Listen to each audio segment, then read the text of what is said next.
Welcome to the In the Court Show. I'm your host, Mr. B. You were joining us as we are about to enter the White House press conference. I think they're having, no, I'm sorry. It's the president is hosting a cabinet meeting today. So we're just going to go ahead and jump into that. Let's go ahead and do that.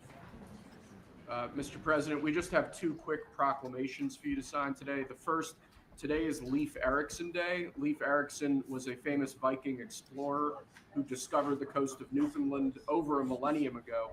This is a hugely important holiday, particularly to Scandinavian Americans who celebrate his legacy as a great explorer, as a devout Christian, and really just a fascinating individual in the history of our continent. Sweden and various other countries.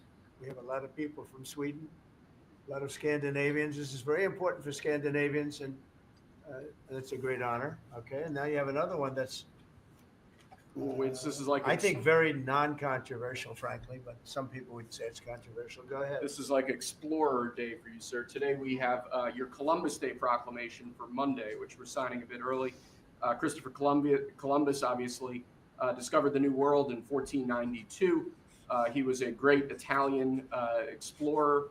He sailed his three ships, the Nina, the Pinta, and the Santa Maria, across the Atlantic Ocean and landed in what's today the Caribbean. But this is a particularly important holiday for Italian Americans who celebrate the legacy of Christopher Columbus and the innovation and explorer zeal that he represented. In other words, we're calling it Columbus Day. Okay. Yes.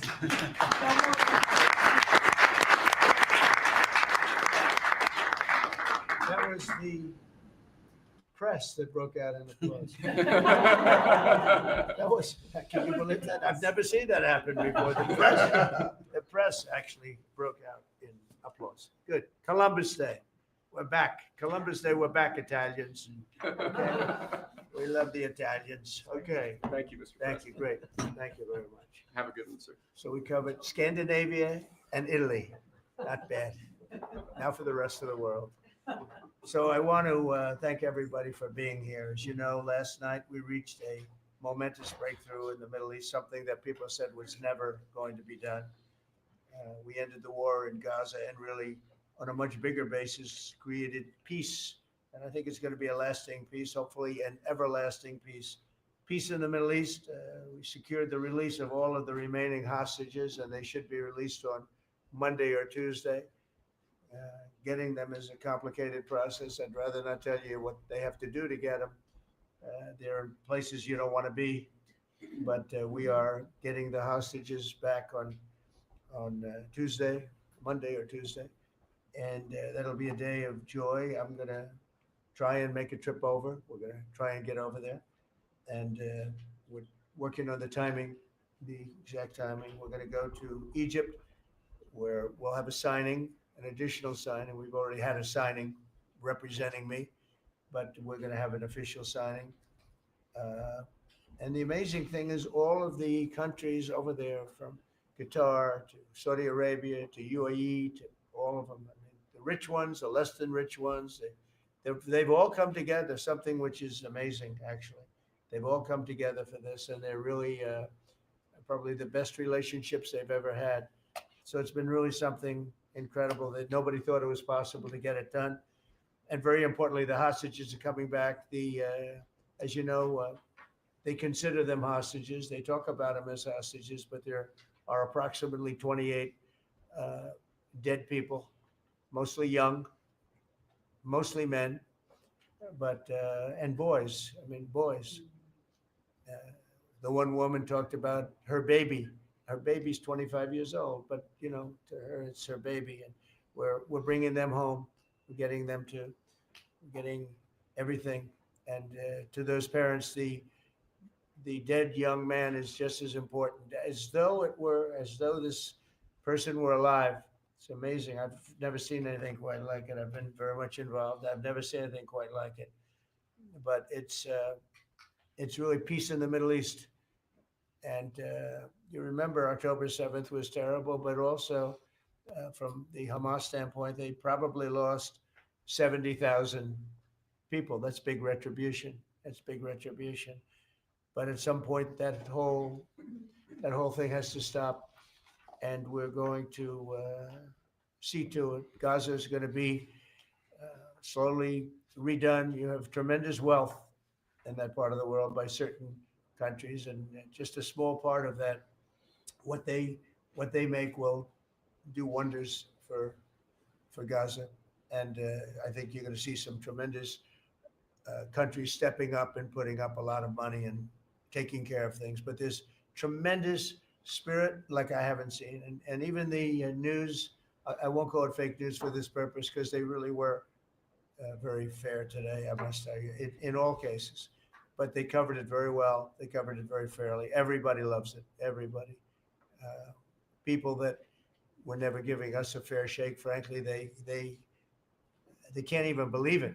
They're so they're amazed by it. A lot of people are, but it was just everything came together. I think the attack was very important on Iran because let's say that didn't happen, they'd probably by now have a nuclear weapon, numerous nuclear weapons, and therefore even if we signed a deal, there'd be a big dark cloud over it, and it wouldn't be the same thing. So Iran's different, but Iran wants to work on peace now. They've informed us, and they've acknowledged that they're totally in favor of this deal. They think it's a great thing. So we appreciate that, and we'll work with Iran. As you know, we have major sanctions on Iran and lots of other things. We'd like to see them be able to rebuild their country too, but they can't have a nuclear weapon.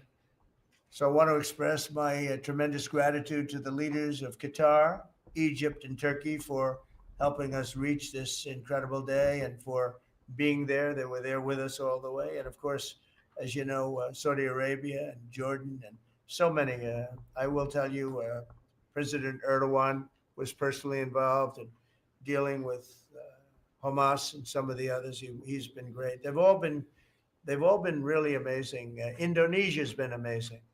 Indonesia's been fantastic.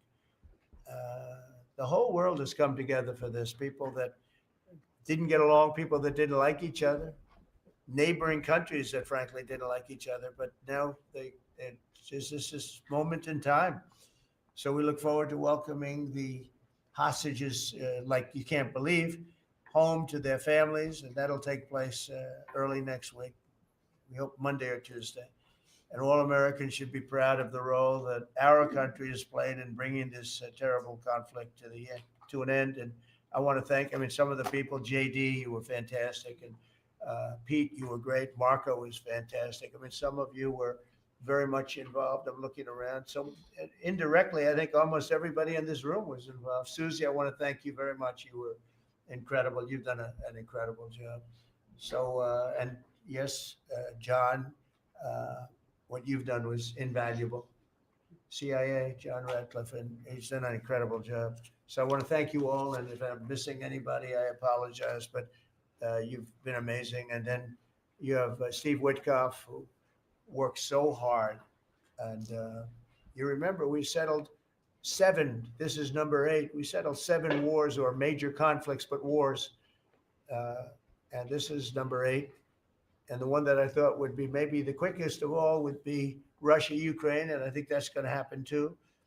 But in the meantime, they're losing about 7,000 people a week. And that seems pretty bad. They're losing mostly soldiers, young soldiers. They go out to war and they're getting killed. And while it doesn't affect us in a lot of ways, we've got a big ocean in between. You don't want to see that happen. It was a big mistake. That war should have never happened. It would have never happened if I were president. So we're here this morning for a cabinet meeting as my administration continues to deliver for the American people, despite the radical left lunatics that shut down our government. You have Democrats that they've lost their way. They have no leadership. We don't even know who to deal with over there. At least they know who to deal with. We have no idea who we're dealing with over there. It's like they have no idea what they're doing.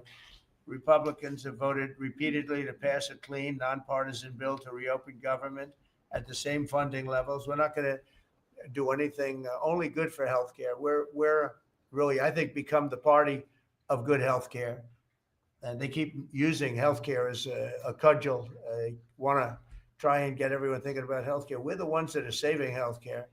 In fact, one of the things we're doing is we're going to be reducing the cost of medicines by 100%, 200, 300, 500%, and even more than that, because as you know, we're in the process of favored nations right now. We've exercised a clause because we were subsidizing the entire world. The entire world pays a fraction of what the United States has been paying.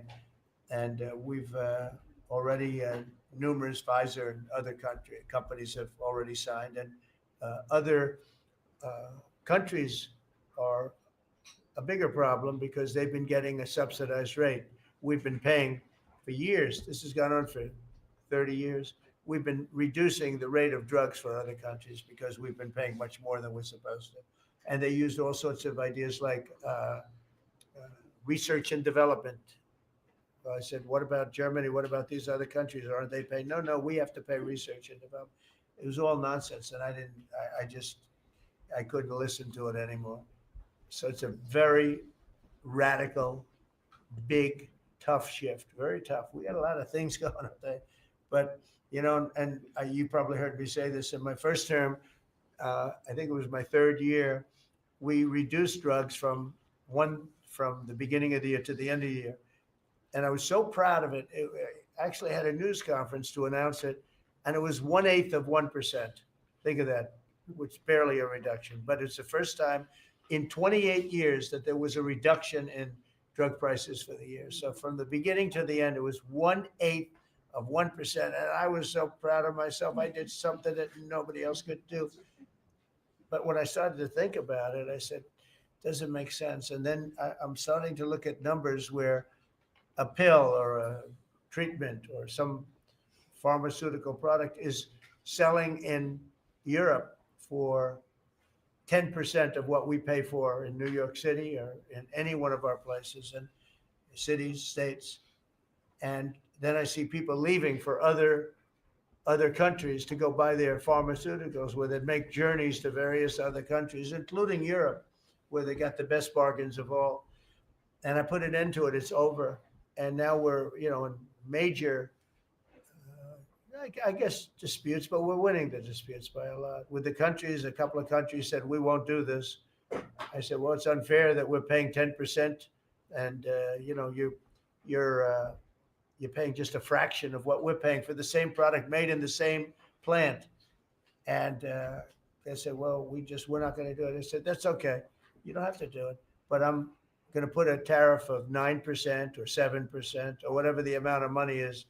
And I'm going to put a tariff on your country for the amount of money that you're taking advantage of us for. No, you can. I said, yeah, I can do that. I'm going to do that. And they would immediately agree. And I'd make the tariff substantially more than the number we're talking about. And they would immediately agree. So we have the consent, I think, Bobby, of every country, essentially.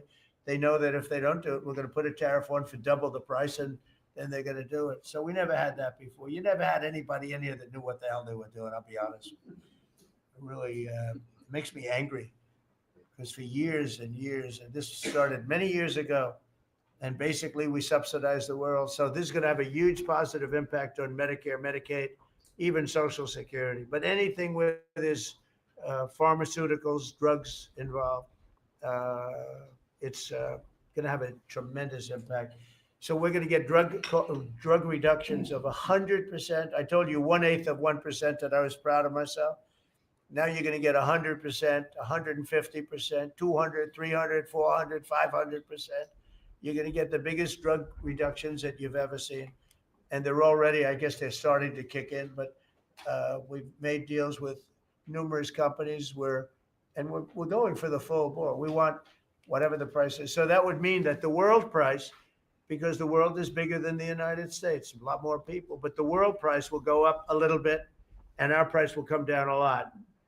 So if a pill sells for $10 in London and $100 here, the pill will go to $20 in London and $20 for us. It's pretty simple. And that is a number that nobody can even fathom. It's a little like tariffs. Nobody knew how big they were. Nobody knew until they started seeing the trillions of dollars that have come in. I don't know why they didn't understand it. It's something they should have understood. We were taken advantage of for years with tariffs. And now I don't want to say we're taking advantage, but we've become a very strong country because of the money that's coming in. Republicans have voted repeatedly to pass a clean, nonpartisan bill to reopen our government. And remember, at the same funding levels, both parties have supported in the past. So the radical Democrats have chosen to put the economy of our country. We have the best economy we've ever had. We had the best economy in my first term, but we have an economy that's blowing it away. And we have the Democrats are trying to obstruct. They don't want to have a good economy. I don't think they want to have a good country. That's why they try and stop our law enforcement from doing what we did in Washington, D.C. Washington, D.C., we have a great, safe, beautiful capital right now. Beautiful. It's so safe. You can walk down the street. Numerous people standing before me were mugged. And you're not going to get mugged anymore. We have a safe capital, one of the safest. We took it from one of the most unsafe places to one of the most safe places in the country. And we also beautified it, and we're in the process of doing even more so. So we're very proud of our capital. Again, we were embarrassed by our capital. A lot of people being killed that come from Iowa, Indiana, Florida, that come up, and they end up getting shot. They're not getting shot. We moved out 1,700 people approximately, right? Approximately 1,700 hardened criminals, career criminals. They moved them out. So Chuck Schumer and Hakeem Jeffries and the congressional Democrats are holding the entire federal government hostage. I will tell you, a lot of Democrats want to get this thing open too. They do. They're calling us, and they just want to get it open. And all we're doing is saying, just play the same thing until we get it straight. And they don't know how to go about it. I mean, and the problem is we really don't know who the hell is leading the Democrats. You have this AOC. I don't know her at all, but I watched her the other day. She said, well, if they want, they could come to my office. That's not leadership, you know. The only one that challenged her actually was Nancy Pelosi. Nancy's not looking too good. I don't know what happened to Nancy, but she's not looking great. But she was the only one. I give her credit. She was the only one that challenged her. But AOC said that they can come to her office and negotiate, the Republicans. And we're saying, oh, I didn't know she was in leadership. But she's taking Hakeem Jeffries' place, and Schumer's afraid that she's going to run against him. And right now, I don't know. It can change. Life is crazy, right? But right now, he can't beat. I don't think he can beat anybody. So he'll lose in a primary. I would say he'll retire before he loses in a primary. So I think Schumer's going to retire because he can't beat anybody. His polls are so bad.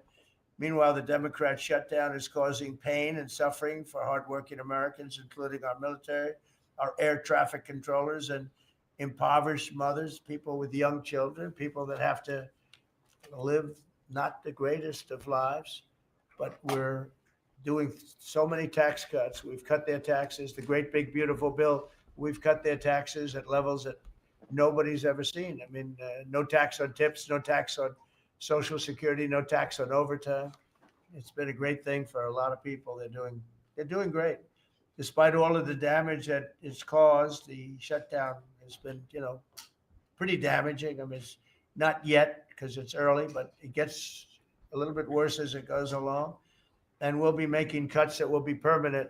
And we're only going to cut Democrat programs. I hate to tell you. I guess that makes sense. But we're only cutting Democrat programs. But we're going to start that. And we have Russell. We can talk to you about it if he wants to. But we'll be cutting some very popular Democrat programs that aren't popular with Republicans, frankly, because that's the way it works. They wanted to do this. So we'll give them a little taste of their own medicine. But Chuck Schumer proclaimed this morning that every day gets better for them. No, every day it's actually getting worse for them. And they're having a rebellion in the Democrat Party because they want to stop. And if you saw all of Schumer's, I watched last night like 10 different times over the years, he said, you can't shut down government. You can't shut down. And now he's the one that shut it down. So this is a confession that he's acting not to serve the people, but to serve the partisan interests of his party. And I don't think he's serving them well because they're way down. Look, they just lost an election in a landslide. It was interesting. I watched Kamala. It was a sad figure. I watched her the other day saying the election was very close. I said, no, the election was a landslide. We won the popular vote. by millions. We won the Electoral College by, I think, 312 or 315 to 220 something. But there's another one that we won that's probably, that's why when you see the maps are completely red. It's counties. The counties, we won at 2,505 to 525. So 2,500 to 525. That's called one of the greatest, biggest landslides in history. And that's one that people are using now as a primary. But literally, when you see it colored in, the entire country is red representing Republicans. So, they go around, they just lie. They just lie. And everything's a big lie with them. Well, the other side, and the other thing I don't understand is, Christy, I looked at crime numbers in Chicago. They're through the roof. And I have a governor stands up every day and tells us how wonderful Chicago is. Just a lie. It's like a con job. It's like Gavin Newsom.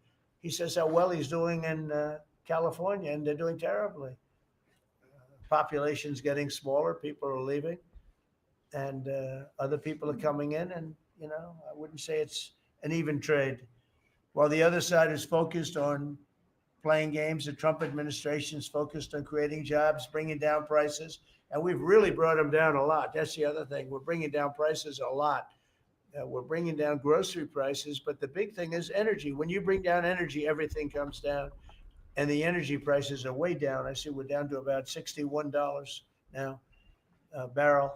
And what gasoline's going to be, I think gasoline's going to be below $2 at some point in the pretty near future. It's very low, much lower than it was under Sleepy Joe.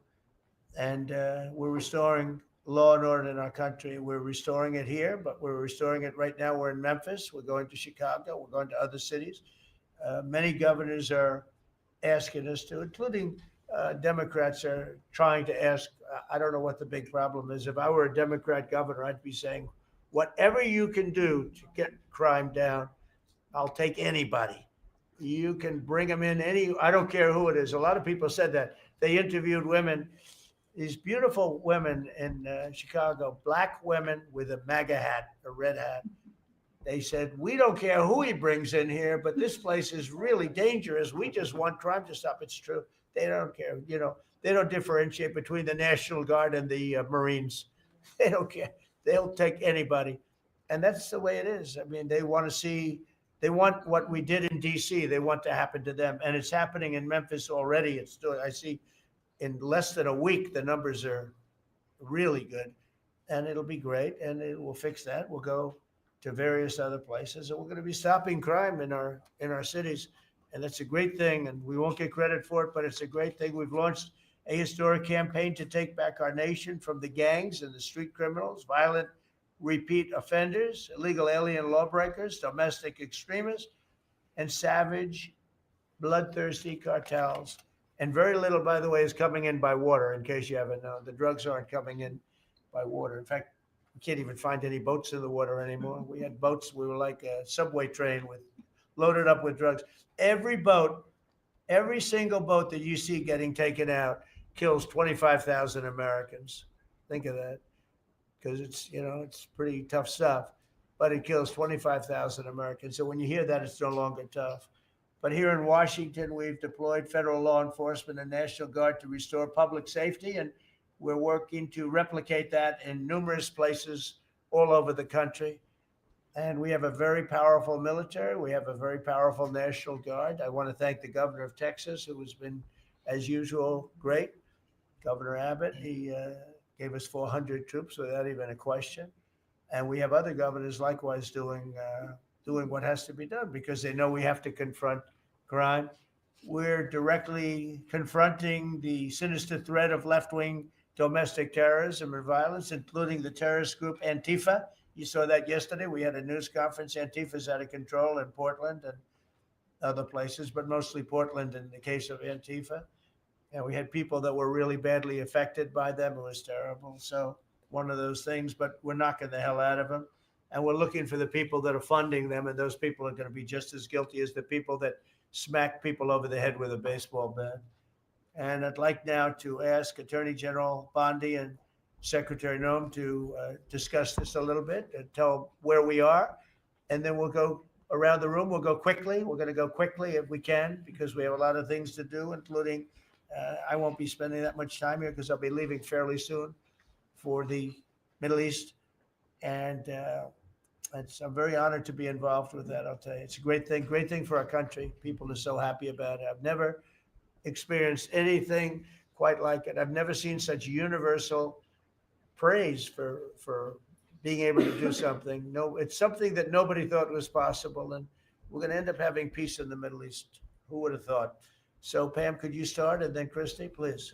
Sure, President Trump, and despite the Democrat shutdown of our government, our law enforcement officers are out there working without paychecks, round the clock to keep and make America safe. Secretary Hegseth and I were recently in Memphis.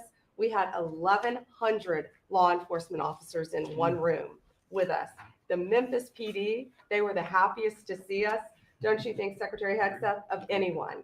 We had ATF, DEA, FBI, U.S. Marshals. I'm not sure if our park police were there. We had Treasury, Secretary Bessent, and of course we had Secretary Noem's Homeland Security, all working together with the Guard. They were so happy to have us there. We've been making arrests left and right. So far, we made 562 arrests and seized 144 illegal guns just in the short time we've been in Memphis. And many of these people are career criminals.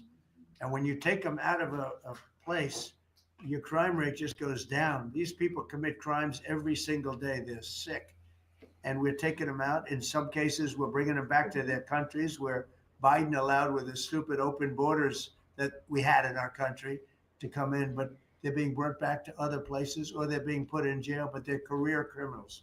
President Trump, last night alone, we made 91 arrests, 19 firearms off the streets, and one was a warrant for a homicide, and 4 sex offenders who had active warrants.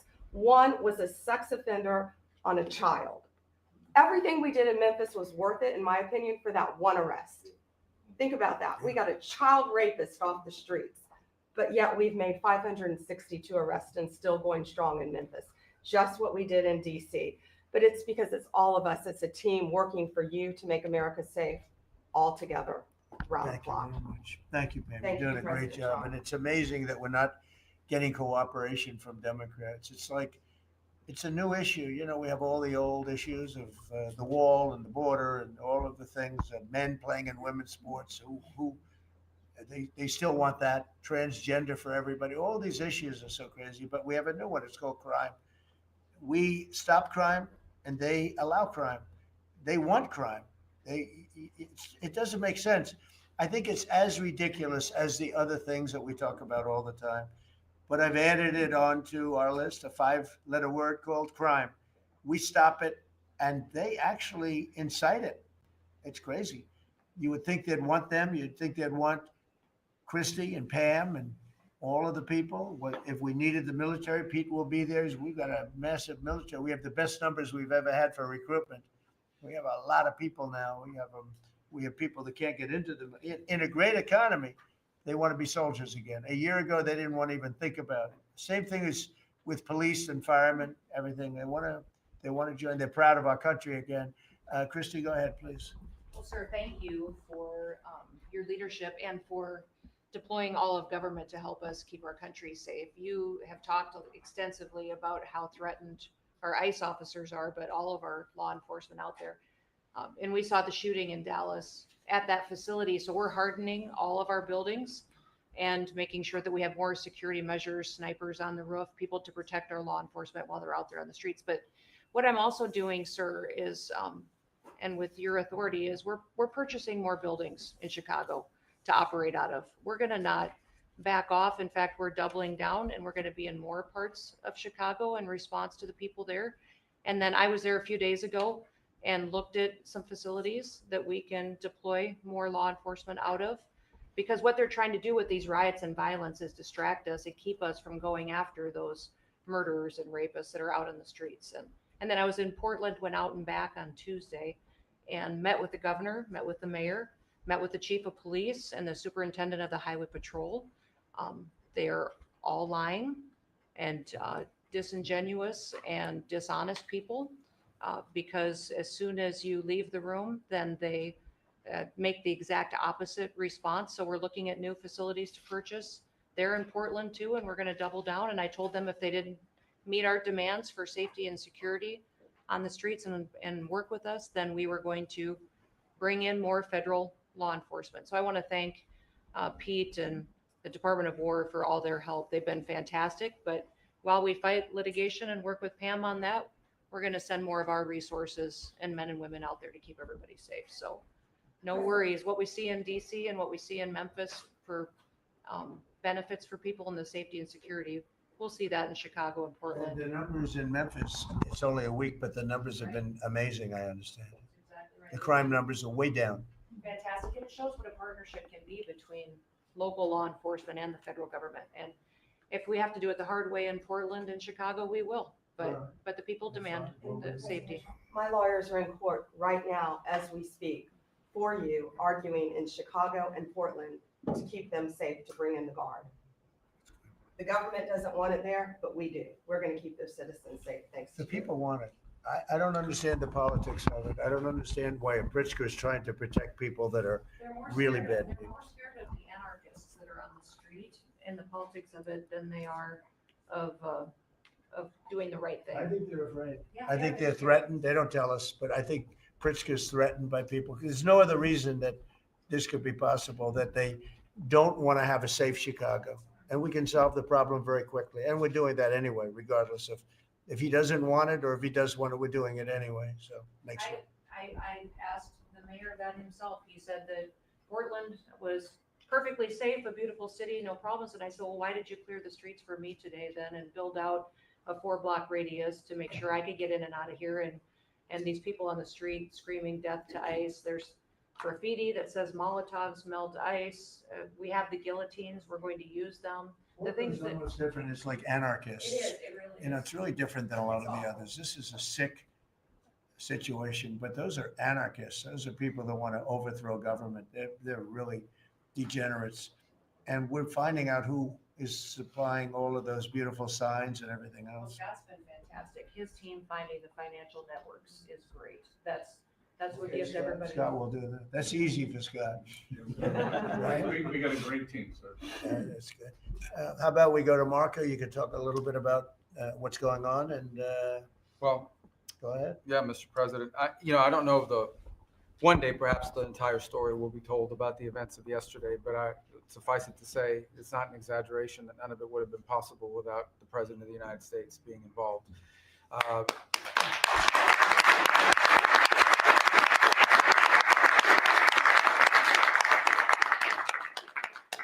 It really began with your trip to the Middle East, where these relationships were forged with partners in the region, personal relationships, close relationships that created the foundation where all this was possible. Where I think this really took a turn. Remember, a month ago, no one thought this was possible. Where it really took a turn about a month ago, less than a couple of weeks ago, is when we were at the United Nations and you convened an historic meeting, not simply of Arab countries, but of Muslim majority countries from around the world, including Indonesia was there, Pakistan was there, and created this coalition behind this plan. Then on that following Monday, you met with the Prime Minister of Israel here, and that plan was presented. And then, of course, our great negotiating team followed up on it. In the interim, again, perhaps the stories will be told, perhaps it will never be told. The president had some extraordinary phone calls and meetings that required a high degree of intensity and commitment and made this happen. And I think what's important to understand is that yesterday what happened was really a human story. There's a geopolitical aspect to it. There's no doubt about it. It creates the conditions for Gaza to one day be a normal place again and people to have a better life and Israelis to be safe. But yesterday was a human story. And because of the work you put in, and honestly, not only is there no other leader in the world that could have put this together, Mr. President, but frankly, I don't know of any American president in the modern era that could have made this possible because of the actions you have taken unrelated to this and because of who you are and what you've done and how you're viewed. And this weekend, because of that, at some point very soon, we are going to see 20 living human beings emerge from the darkness into the light for the first time in 2 years. And that is because not only were you used the credibility and the power and the prestige of this office and the relationships you created, and you committed yourself to making it happen. And I think it will go down as a historic moment in the history of our country, and something our country should be very proud of, that we have a president that's committed to the not just peace, but to the human aspect of reuniting these families. My last point on this is just a couple of days ago, Secretary Lutnick hosted us all, many of us, at the Kennedy Center. And we had these families, we've interacted with them for so many years, for 2 years now.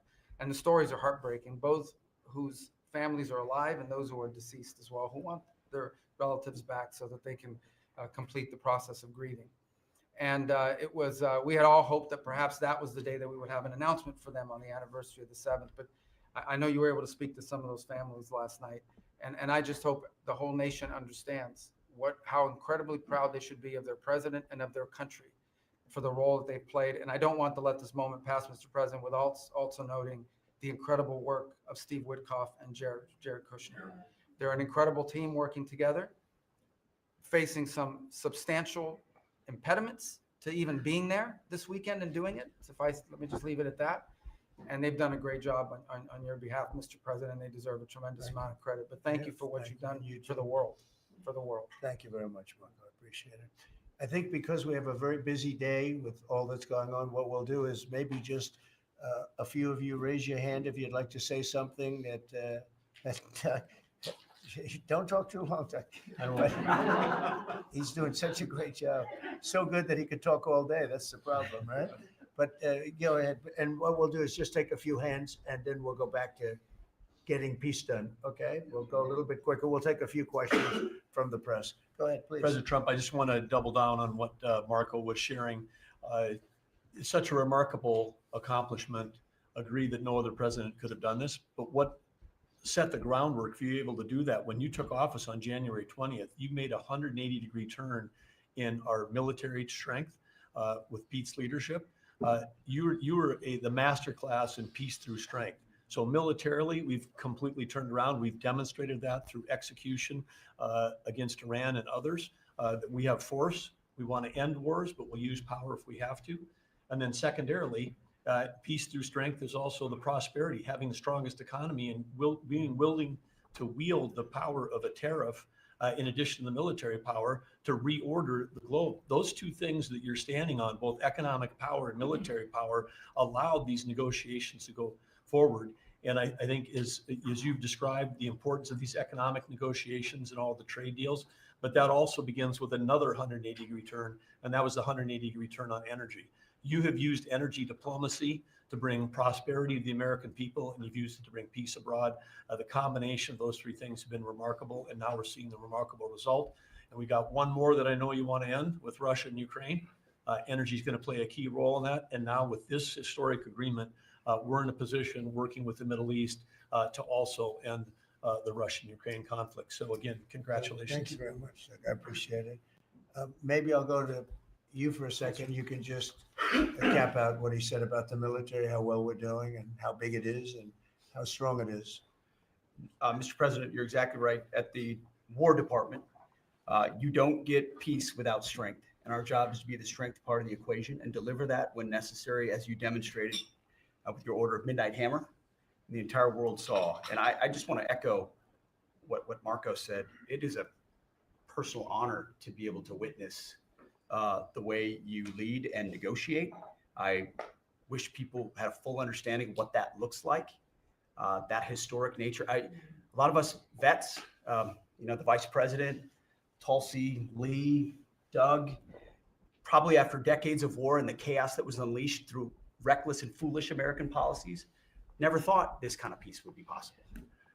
Yet with your strength, with your ability to wield trade negotiations, personal relationships, to open up that opportunity is truly historic on the world stage. And it creates a whole number of other cascading effects. And watching Marco and the Vice President and Steve and Jared, the CIA director, everybody come together to make it happen. You've formed a phenomenal team, Mr. President. And at the War Department, our job is to make sure if and when there's question about American commitment, the whole world knows we've got the biggest, strongest, most lethal, and most ready War Department in the world, which is true, which is why we saw record recruitment in 2025, Mr. President.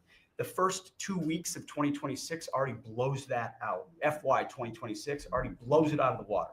In fact, reenlistment has already met its year-long goal in the Marine Corps in 2026. In 2 weeks. Okay, you can't. There's no other way to create that kind of love and enthusiasm than with your leadership, sir. And it is an honor to work with Pam and with Christy and the cities across the country to make sure American citizens and law enforcement are protected with our National Guard.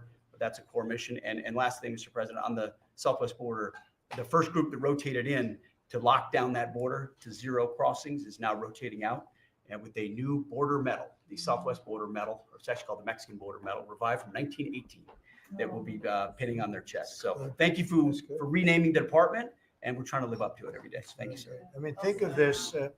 We have record numbers of recruitment. 1 year ago, there were stories, front page stories, so we couldn't get anybody to join the Army, Navy, Air Force, Marines, Coast Guard. My beautiful, I call it our beautiful Space Force. I love our Space Force. It's turned out to be very important, but we couldn't get anybody to join. Nobody wanted to join, including our police and fire. They didn't want to join anything. Recruitment was embarrassing. We couldn't get anybody. And now we're brimming. Now it's, and they're getting in based on merit now. A soldier's a soldier. They come in now based on merit, not based on woke stuff that anybody can qualify. You have to qualify for jobs. You have to qualify for certain types of jobs. And it's amazing. So we were embarrassed a year ago. Think of it, a little bit more than a year ago. I think it stopped on November 5th. I think it really started, this all started on November 5th, the election day. But now everybody wants to be in. We have an overabundance, and maybe we should raise it a little bit. I don't know. I like that idea, sir. But we could raise it. But we have so many people want to join, and they're proud of our country again. JD, could I ask you to say a few words? Yes, sir. So just a couple of things, Mr. President. First of all, congratulations on yesterday. It was a big day to Marco, to Susie, to the entire team. But in particular, viewing it from this perspective, where for months the fake news media attacked you, attacked the entire team, attacked your approach. You know, the definition of insanity is to do the same thing again and again, expecting a different result. The reason we're here is because the president actually charted a different course with a different team. He vested a lot of authority in Steve Witkoff in particular, and that's why we're here. It's because you did something different, and I think it's important to recognize that. I also think the president, you know, Marco mentioned the president's personal touch being a big part of this.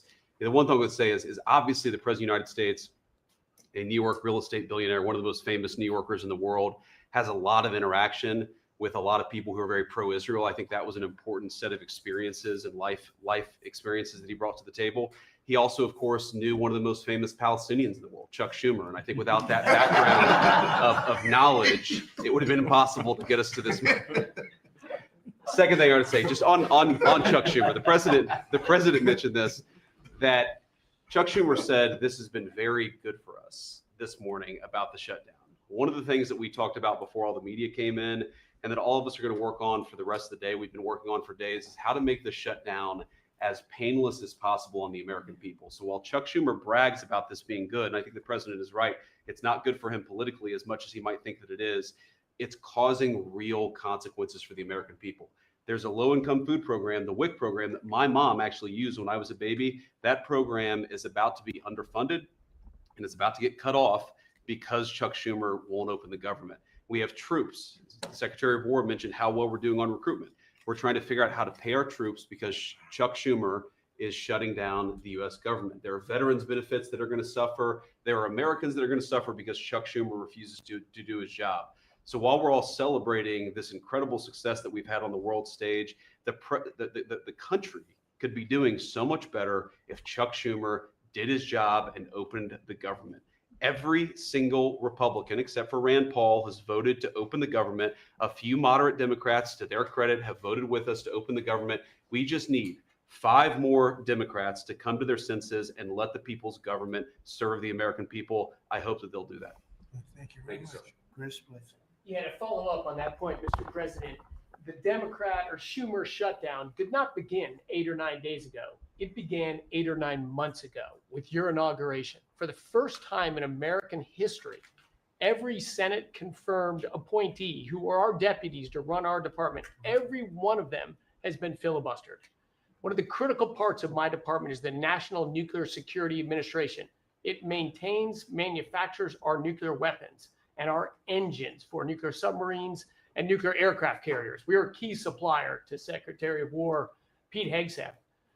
They filibustered, the Democrats filibustered the leader, the administrator of the National Nuclear Security Administration, would not let him come into my department until the Republicans 2 weeks ago changed the Senate rules so they could confirm him and we could have a leader.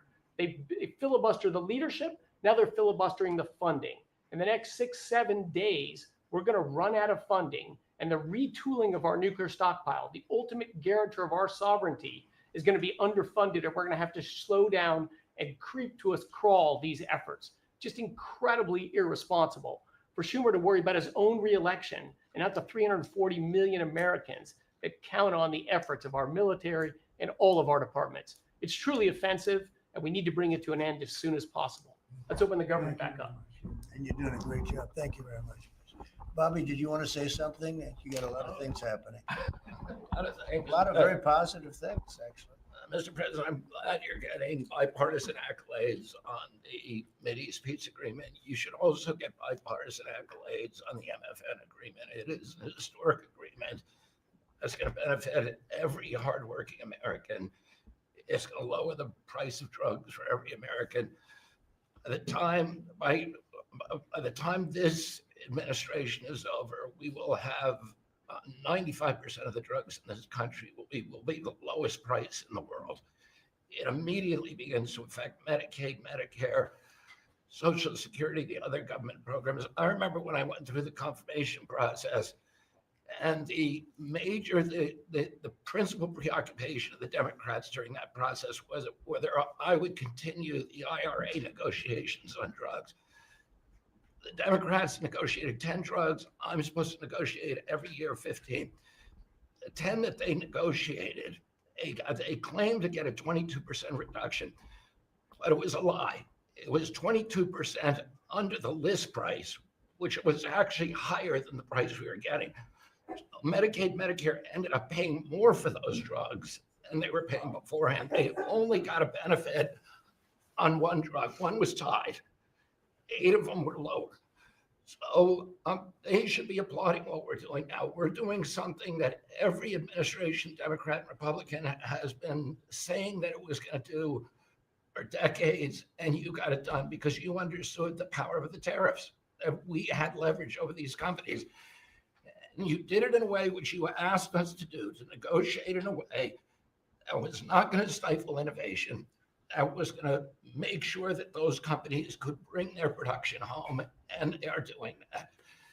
And it was a profound success. It will affect every American for 100 years.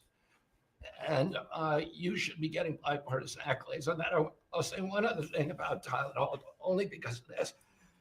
This morning before I came in here, somebody showed me a TikTok video of a pregnant woman at 8 months pregnant. She is an associate professor at the Columbia Medical School. And she is saying F Trump and gobbling Tylenol with her baby in her placenta. And the level of Trump derangement syndrome has now left political landscapes, and it is now in the realm of pathology. And a mother could overwhelm millions of years of maternal instinct to put her baby at risk. And all you have to do is look at the studies which you and I talked about. It's not dispositive that causes autism, but it is so suggestive that anybody who takes this stuff during pregnancy, unless they have to, is irresponsible. There are 15 rodent studies. Every one of them shows if you give it to the mother, the babies, and particularly the male babies, have profound neurological and behavioral changes. There is a study from Johns Hopkins on cord blood where they divided women into 3 categories: those who had the least acetaminophen in their cord blood, and those who had the most. The ones with the most had 3.6 times the rate of autism in their children. The middle category had 2.2 times, so it's a dose-related response. And there are dozens of studies that show the countries that use the most have the highest level of autism.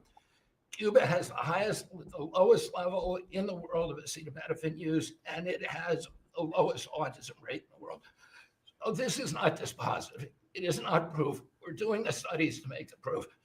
But in the meantime, the precautionary principle should apply. And any mother who is taking this stuff during pregnancy just to get back at Donald Trump is doing something that is pathological. And we're seeing that across the board. I got a lot of other stuff to talk about, but I know we got short time here. But thank you, Mr. President. You're making our country healthier again. Thank you, Bobby. Could you just say, for the record, state what the autism was, let's say 20 years ago, and what it is today? In 1970, the largest epidemiological study in history was performed. 900,000 kids were looked at. They were looking for autism in Wisconsin children. They looked at every child in Wisconsin who was 8 years old. They found an autism rate of 0.7 per 10,000. So almost close to 1 in 20,000, less than 1 in 10,000. Today, the autism rates are nationally are 1 in 31, but it's actually much worse than that because California, which has the best collection system, reports an autism rate of 1 in every 19 children, 1 in every 12.5 boys. This is a national security issue. There is nothing more important, and I'm grateful to you, Mr. President, because you know the flack that you take for even talking about this issue. You've shown courage and you've shown leadership, and I can't thank you enough for letting me do this work. Thank you. So think of that, 1 in 20,000, and now it's 1 in 12 for boys, 1 in 18, 19 for girls. So obviously there's something that's artificially, I think, induced, something, whether it's the vaccines in terms of these massive vaccines that are twice the size of a jar like that, of a glass of water like that, I mean, into a baby's body. And I've suggested get them in doses, get them in, maybe 20%, 30%, but smaller, not such a big. I think, that. Then we had certain recommendations, the MMR, take them separately. The measles is already separate now, and it works out much better. But there doesn't seem to be any impact if you take it separately. If you take it as a combination, it's not so great. And some other things. But I would say don't take Tylenol if you're pregnant, and when the baby is born, don't give it Tylenol. If you can avoid it at all, just don't give it Tylenol. I'll say Really, this what also. do you have to lose? You really don't have much to lose. Yeah, go ahead. There's also there's many other confirmation studies. There's 2 studies that show children who are circumcised early have double the rate of autism. It's highly likely because they're given Tylenol. So, none of this is dispositive, but all of it is stuff that we should be paying attention to. But, there's a tremendous amount of proof or evidence, I would say, as a non-doctor, but I've studied this a long time ago. I met Bobby in my office 20 years ago. We were talking about the same thing 20 years ago. And I was a real estate developer. It bothered me that it seemed to be getting worse, but it's so bad now when you hear these numbers. It's not even really sustainable. I don't know how people do it, but there is some very strong evidence on Tylenol. In fact, at one point, I guess the company gave a warning. They still don't recommend it during pregnancy. That's the weird thing. They're not recommending it, and that's the company itself. So just don't take it. Don't take it. If you're a woman, don't take it, and don't give it to the baby when the baby's born. And I think that's going to have an impact. But I'd also get the shots in smaller doses. There are we gave a few things that just seem to be, and I think you'd get that number way back up. Think of it. You have 1 in 20,000. Now it's not even believable when you think the 20,000 drops to 12 children. So that's induced by something that's given or taken, and it should be able to be stopped. And you're talking about the Pennsylvania Dutch. You were talking about the Amish, where they don't take any of this stuff, and they have virtually none, right? They have no autism, no autism. So we're doing something very bad. Somebody's been given some bad things. Other countries, by the way, we have, I think, we have 82 vaccines that we give simultaneously. And I'm a vaccine believer, by the way. I believe in the polio vaccine. I believe in a lot of vaccines. But when you give 82 vaccines and a shot to a little baby that hasn't even formed yet, it's a lot of vaccines. And in Japan, they give a much smaller number. In Germany, they give a much smaller, like 28 vaccines. That's a lot too, but 28 is a lot different than 82. So, but I would say on the Tylenol, don't take it, and that will be. I think it's going to be a big factor. I think it'll be a very good result, and I hope we're going to be able to see that result in the not too distant future. Because certainly, people have heard us loud and clear. That's why I bring it up again. That's why I asked you to talk about it, because this is a horrible thing, and if you don't take it, I mean, you have to tough it through sometimes. There are other things you can do, but you have to tough it out. It's easy for me to say, but I think you're going to see numbers that will it'll be so significantly improved, and maybe fully improved. I mean, there's something there. There's something going on, and we have to address it. And so I'm addressing it the best I can as a non-doctor, but I'm a man of common sense. Okay, any other questions? I'd like to comment on Yeah, the report. please. Mr. President, a lot of people are calling to give you the Nobel Peace Prize after this peace deal that you managed to achieve in the Middle East. First of all, your opinion on that, and I was wondering about your trip to the Middle East, if you can tell us if you were considering to speak at the Knesset, at the Israeli parliament. Well, they asked me to speak at the Knesset, and I've agreed to. If they would like me to, I will do it. It's the first time a president has ever done that, so that makes it very interesting, right? Yeah. But yeah, so I will do it if they want me to. They have asked me to do that. Thank you. Families of hostages are out in the streets in Israel dancing and crying tears They're of all joy. dancing in the streets right now. They're dancing in the streets. They're so happy. Everybody's happy. They're dancing in the streets of Arab countries, Muslim countries. I've never seen anything like it. Everybody is happy. It's been really amazing. Thank you. President Trump, on the international peacekeeping force that's going to deploy to Gaza soon, do you expect that Pakistan, Turkey, other countries to contribute forces? Has that become firmed up? And also, the shutdown, it seems like in the House, there's a majority support for a temporary extension of the Obamacare subsidies, perhaps minus the funds for illegal immigrants. Is that how you see the deal to end the shutdown happening? Well, I see the deal just getting extended as we continue to talk, but we're willing to pay because we're paying. It's very simple. We're paying. And the Democrats are the ones that cause this problem. And it's a big problem for them. They have a lot of break in their ranks. But so I see that, I think that'll get worked out. But we want to get back before we do this. We don't want to have a gun held to our head. We don't like that. And the public doesn't like it either. So we want to get back. And I think it's going to work out. I think it's going to work out very well. It's something that shouldn't have happened. This was supposed to take place before the election. This was supposed to take place on September 28th before the election. We shouldn't even be talking about this right now. This is actually something that shouldn't have even happened. Yeah, please. Mr. President, looking ahead, what guarantees Hamas disarms and that Israel doesn't resume bombing once the hostages? Well, the first thing we're doing is getting our hostages back. Okay. And that's what people wanted more than anything else. They wanted these hostages back that have lived in hell like nobody has ever even dreamt possible. And after that, we'll see. But they've agreed to things, and I think it's going to move along pretty well. But what is phase two? Well, I'm not going to talk about that because you sort of know what phase two is, but there will be disarming, there will be pullbacks, there will be a lot of things that are happening. I gave you a whole list of 22 different things that will take place. And I think it'll take place, and I think you're going to end up with peace in the Middle East. But we have to get our hostages back. And we weren't going to do it at the end. We're going to do it at the beginning. We said we want them at the beginning. We're not doing it. We got the hostages back. We did as a group with Steve and Jared and Marco and me and all of us. We got the hostages back. We got many of them back. Many, unfortunately, were dead. But we got many back that are now living with their families, with their parents in many cases, and with their husbands, families, wives. many of them, they celebrate all over. They're the ones that are celebrating the loudest. They're all over. There are a lot of them that we got out. But the last 20, and I always said the last ones are going to be the most difficult. But it's been a very big deal getting the hostages out. But the rest is going to take place too.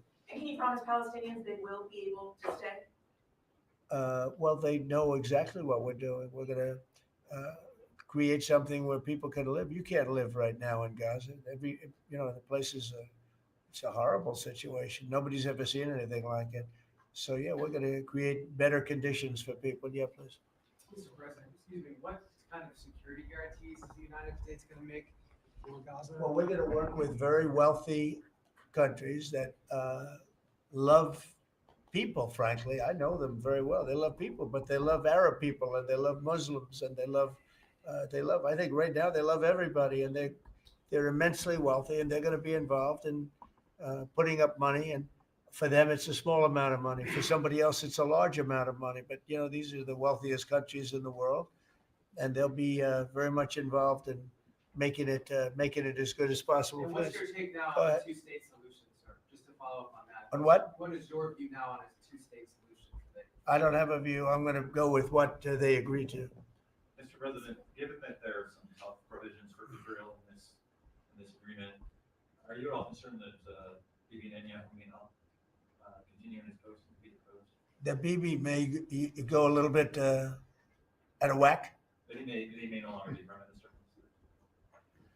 Look, that's politics. It could be. I don't know. I think he's very popular right now. He's much more popular today than he was 5 days ago. I can tell you. Right now, I think maybe people shouldn't run against him. 5 days ago, it might not have been a bad idea. No, Bibi's this has been a very good thing. I don't think he did it for that reason. Okay. But I think just looking as an analyst would look at this, I think Bibi should be very popular right now. Yeah, please. What will happen if Hamas says that it cannot locate or was not able to find all of the deceased hostages' bodies within the Well, we'll have to see. I think that's going to be, it's largely been answered. We know where most of them are. Actually, the bodies are a bigger problem because some of the bodies are going to be a little bit hard to find. It's a terrible thing to discuss even, but you understand, we're all people. We're grown-ups. We understand life. Nobody can understand this stuff because this could have taken place. But we have the hostages for the most part, and so I don't think it's going to be overly big. The situation with the bodies, they say 20, 28. Some are going to be a little bit hard to find, but we're going to do the best we can. Yeah, please, behind you. Yeah, behind you. Please. Thank you, sir. Regarding Jared Kushner's role in negotiations, can you explain a little bit about why he came on at the last minute?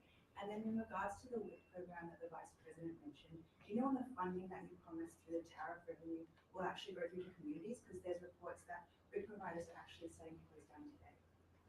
Well, okay, let me just answer the Jared. So Jared's a very smart guy. He did the Abraham Accords. As some people say, the Abraham Accords, which I love the way that sounds. But he did the Abraham Accords. It was a great thing. 4 big countries joined. If I were president, if the election would have been a correct election, which it wasn't, you'd have every country in there. Maybe even Iran would have been in there, frankly. But you'd have every country in. Now, by the way, that's going to be filled up rather quickly. People want to join the Abraham Accords. And I put Jared there because he's a very smart person, and he knows the region, knows the people, knows a lot of the players. And the combination of him and Steve Witkoff and Marco and Cooper, who is, as I hear, has been fantastic, and others that were involved. JD was very much involved. I mean, we had a very smart group of people working.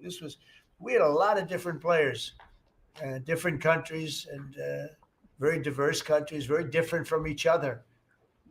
They had certain things in common, but they had a lot of things, mostly things that were not at all common to their countries. So we had a very smart group of people. These are high IQ people. Okay, I talk about how many low IQ people we have in our government.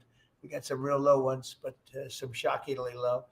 But these are very high IQ people, and that's what we want. I like high IQ people. Yeah. Mr. President, thank you. Can I ask you about the China?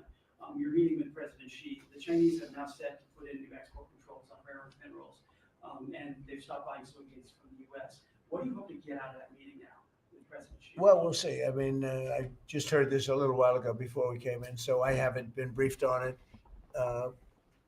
The export. I mean, look, we have the ultimate export. We have import, and we have export. We import from China massive amounts, and maybe we'll have to stop doing that. But I don't know exactly what it is. Neither do you. Neither does anybody. It's a little bit soon. I just heard about it. So Scott and Howard will figure that out, and I'm sure we'll be able to handle it. Can I ask you about the soybeans? What is the plan to help farmers? Is it direct checks? Is it tax? Have you sorted that out? Well, what happens with soybeans is we're going to see more and more, I think, opening up. And part of the reason that we'll be he's got things that he wants to discuss with me, and I have things that I want to discuss with him. And one of the things is soybeans. I had a great deal with China where they would buy $50 billion worth of our farm product and manufacturing and other things, but farm product. And it was going along well. Then when the election turned out to be a rigged election and we had the wrong guy get in there, he didn't do anything about it. I used to call up President Xi every 2 weeks, or I'd call up people in China, say, you got to keep going. You're not buying the amount that you agreed to. And this went on for, ever since we signed the agreement. It was a great agreement. So they used to do 15 billion, and I got it up to 50 billion, 50. And it was great. Then when Biden got in, they just never adhered to the agreement, and nobody in Biden's group, as you can imagine, did anything about it. So it just sat there for 4 years, and they didn't adhere to the agreement. And we, it's hard to go back after 4 years of nobody calling them. But I used to call them every 2 weeks. I'd say, you're a little low, or I appreciate it. Oftentimes I'd say, thank you very much. You are totally adhering to the agreement. But we had an agreement. They would buy $50 billion worth of our product, mostly farm product. And the farm, remember I said to the farmers, buy larger tractors and more land. And that's exactly what happened. They did well. But we do suffer. I'd like you to discuss that maybe for a second, Brooke, very quickly, by the way. Yes, But would you just talk about how Biden let us down? Biden, every single thing, every problem the farmer has is because Biden didn't do anything for 4 years. Go ahead. No, I think that's right. This president has been unequivocal in his support of the farmers. First of all, in term one, we worked on it so hard and opened up markets, but especially this term. But here's what everyone has to understand. The farm economy is in a very uncertain time, but that isn't because of the current trade negotiations, although certainly the China part is part of that. But we inherited a slew of issues. First of all, as the president said, when we left Trump 1, we had an agriculture trade surplus. When we came back for Trump 2, it was a $50 billion ag deficit. That isn't everything, that's just agriculture. The second part is the cost of inputs for our farmers increased on average between 30 and 38%, but that includes fertilizer, it includes fuel, it includes interest rates, it includes labor.